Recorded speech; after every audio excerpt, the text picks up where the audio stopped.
Alhamdulillah, wa salatu wa salam ala Rasulillah. Assalamu alaikum wa rahmatullahi wa barakatuh. You're on another show of Connect with the Quran with Najm Ansari. And today we will be looking at Surah Yusuf in a nutshell as an overview. So we will be listening to a short a clip of it, of the first few ayahs, and then we'll take it from there. Bismillahirrahmanirrahim. Alif Lam Ra.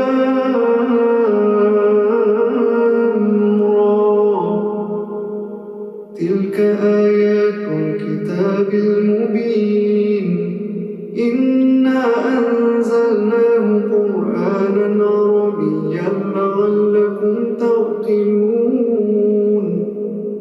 نحن نقص عليك أحسن القصص بما أوحينا إليك هذا القرآن وإن كنت من قبله لمن الغافلين.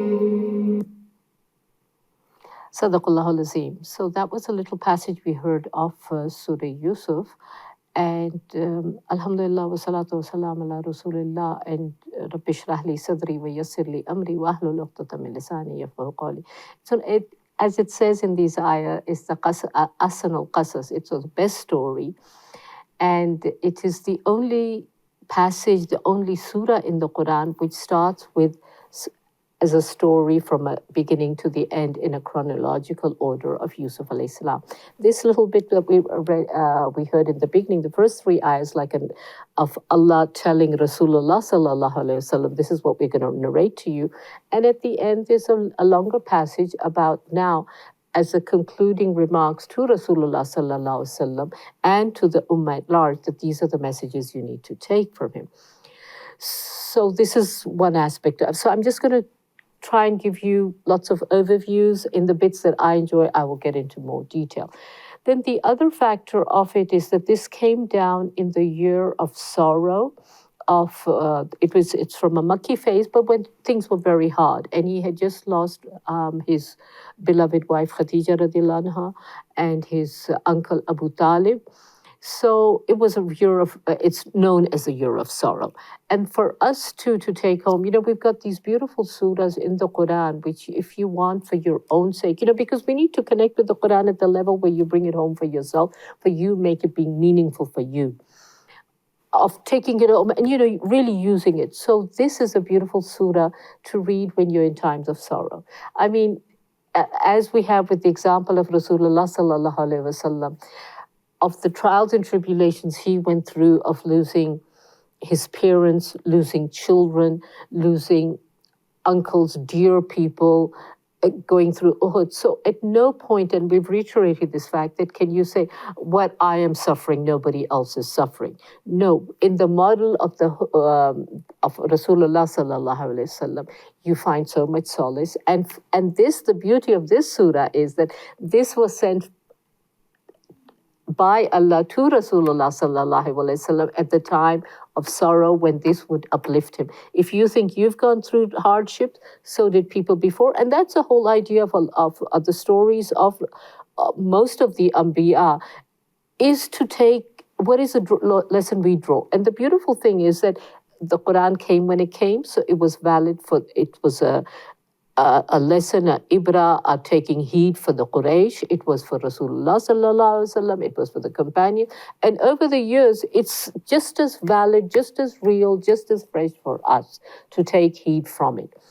So one of the beautiful ones out of the many tafsirs, and every time you go back, you always pick up something new. You always pick up something better. So one of the early ones, and the beautiful thing is that when you listen to it when you're younger, you pick up some things, and when you're older, you pick up something else, and so on.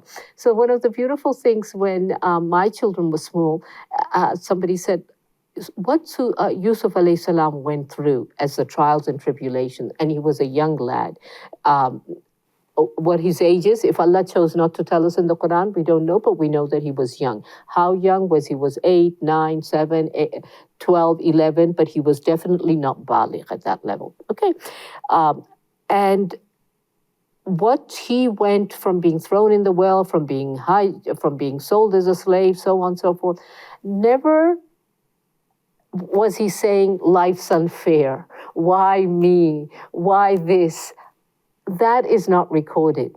So that is such a beautiful lesson for me. It was to tell my children whenever they feel whatever they're doing, my children, my grandchildren, my whoever, niece and nephews, it's like, hello, there was another child who was so brave.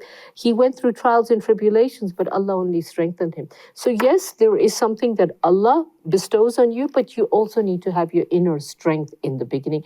And we are the ones who mold our children to have that spirit of giving, to that spirit of not seeing, I dirtied my shoe, now we're having a big tantrum. Or I lost this, well, take care of your things. So always related to what's going on in your life, of where you are with it. So of course the Tawheed, the Iman, that comes out strongly, but remember those stories when he's a small child. And the way Allah, when he was thrown in the well, he said, one day you will tell them of this. In the hadith, I think it says that it was the angel who came in, don't you worry, you're under the protection of Allah. And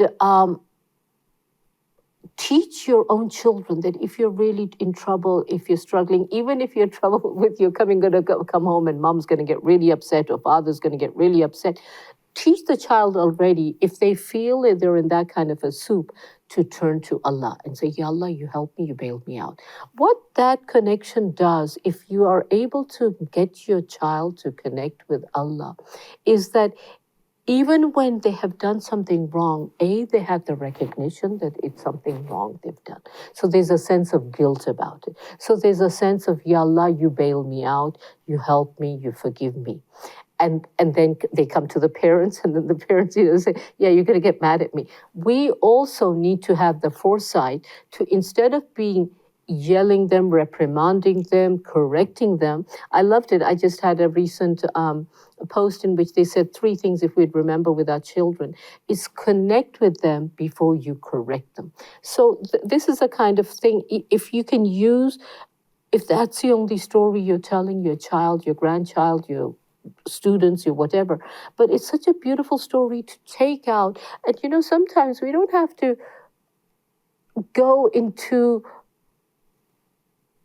making it difficult for them, that you need to be able to read. If the child is small and he hasn't learned to read the Quran, or he said, let me tell you a story, a beautiful story, and you paraphrase it, but you paraphrase it at the level that they can understand. Also, don't go to external necessarily sources. So he had a brother named John, Paul, Peter, whatever their names were, and we do have it from sources that it was Binyamin was his younger brothers, that we have. But of the other brothers, we don't have. Yes, if you go to your Jewish sources, your Israeliyats, your other thing, you can get a whole history. But the time and again, I've been told, and I like to reiterate, if Allah didn't tell you the names of the brothers, then that's not relevant. If in Surah Kaf, Allah did not choose to tell us whether they were there 5, 6, 7, 4, 3, 2, whatever they were, however, traditionally we have it that they were the 7 sleepers of the cave.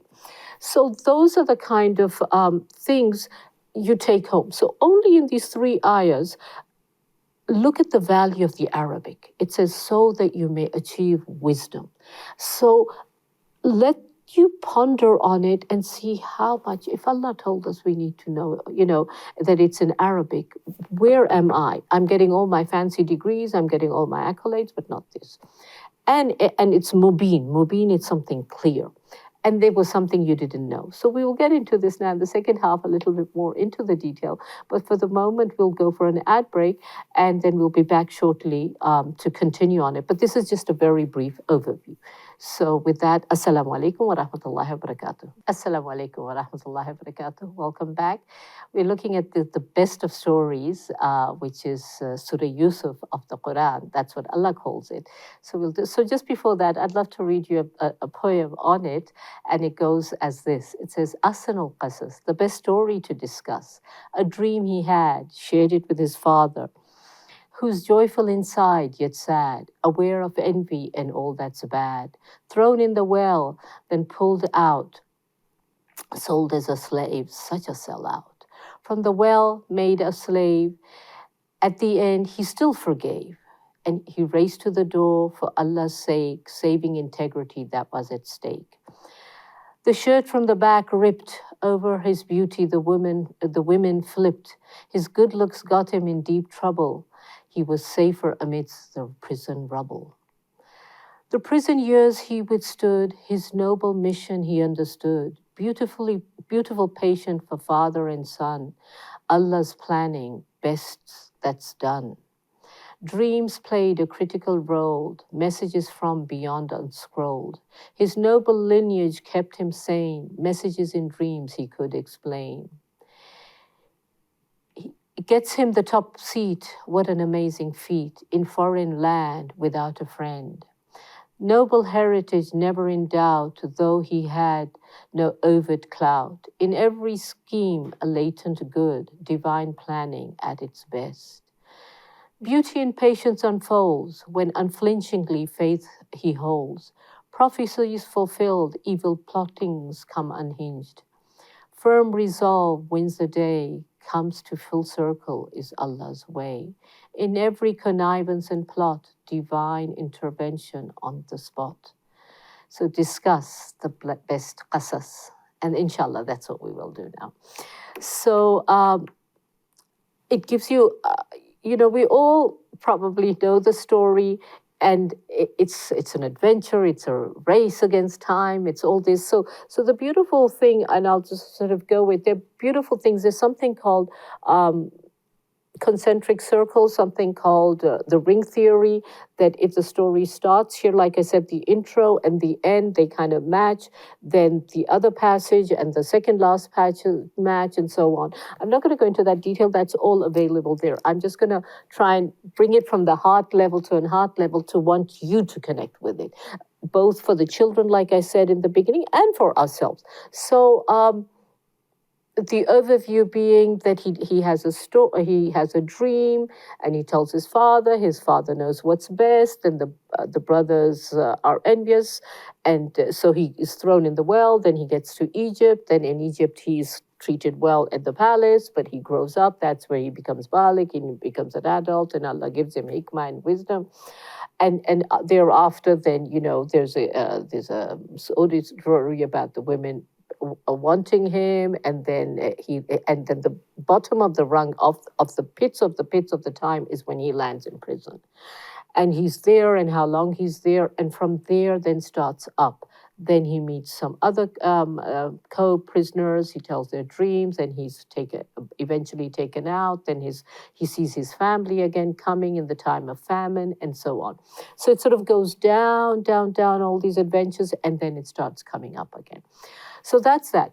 I'm going to just share the one of the key moments which I love is when he's thrown in the well, and then Allah says, one day you'll tell them about this. And at the tail end, towards the end, when the brothers do come in his sight, he recognizes them immediately, because they were adults before, and they're adults as they come. Yes, you age. But he was a young child when they put him in, and now they're seeing him as the minister, the treasury of finance, of treasury, or whatever, of agriculture. He was in charge of all the way to keep the stores of the goods, wheat or whatever it was.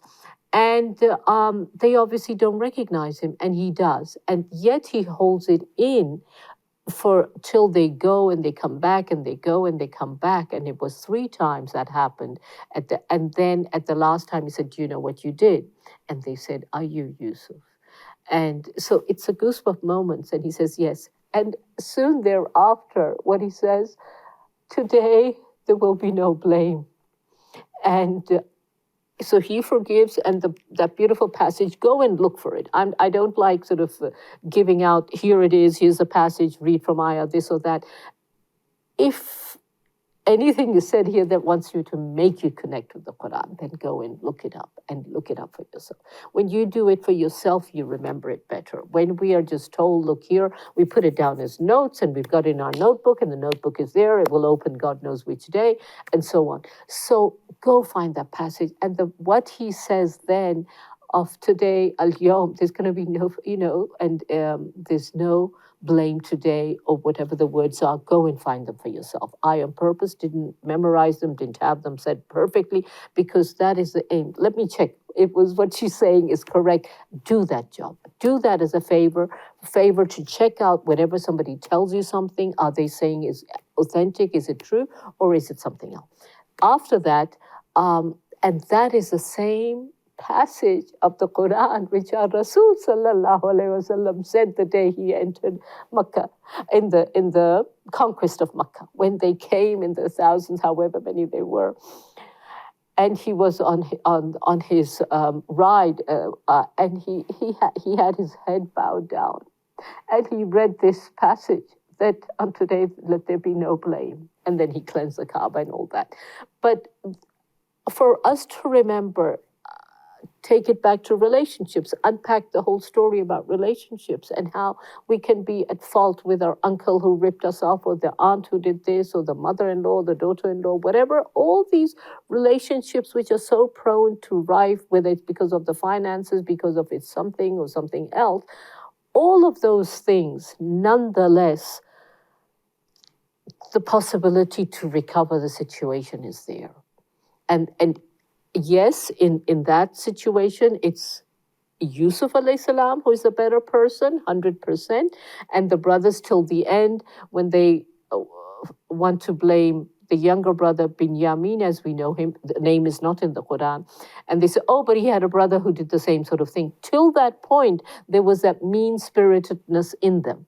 But eventually, what I take home from that, they're coming and they're going, is how people mellow over time, how we are so arrogant in this, and then when time goes and now even my bones aren't working so well, then suddenly my arrogance starts taking a dim light, it starts dimming.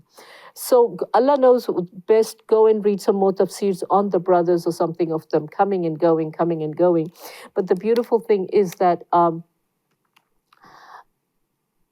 it's Yusuf alayhi salam's goodness that, when we talk about, oh, it takes two hands to clap, or this or that, or all those things that, if you're kind to me, I'm going to be kind back. No, the beauty of our deen is that no matter how the other person is, you are always going to be good. It's the same with Salah Rahmi. What is Salah Rahmi? Salah Rahmi is being good with your blood relationships and your ties through blood relationships. So even your in-laws become your these sila rahmi, warranting sila rahmi, because you have a common child. So you may be the grandmother on the father's side, she may be the grandmother on the mother's side, but we are linked together. We are tied through the child. So basically, the point being that on sila rahmi, it actually says what is actually good is when you are good to those who are not good to you. And we saw that with Abu Bakr Siddiq radiallahu anhu, with the cousin who sort of spread the rumor when his beloved daughter was concerned. And yet when this ayah was about you are good to those who are not good to you. That's from our sunnah also. And so know that if in Surah Yusuf, what he went through and for the length of time he was away from his father, even then there was a rapprochement, there was a coming together with the siblings. So, and the siblings are the closest. So if that can happen, and we do say that the relationships which are closest to you, if there's a rift in that, there can be nothing worse or nothing more horrible than that. So if a rift with our siblings can come together, then imagine the uncle, the aunt, whoever we haven't been seeing for years, or talking to the cousin, the this and that, we can always come back to that. So a deep lesson to take from all this, if it's relationships we are going through, we take solace from that.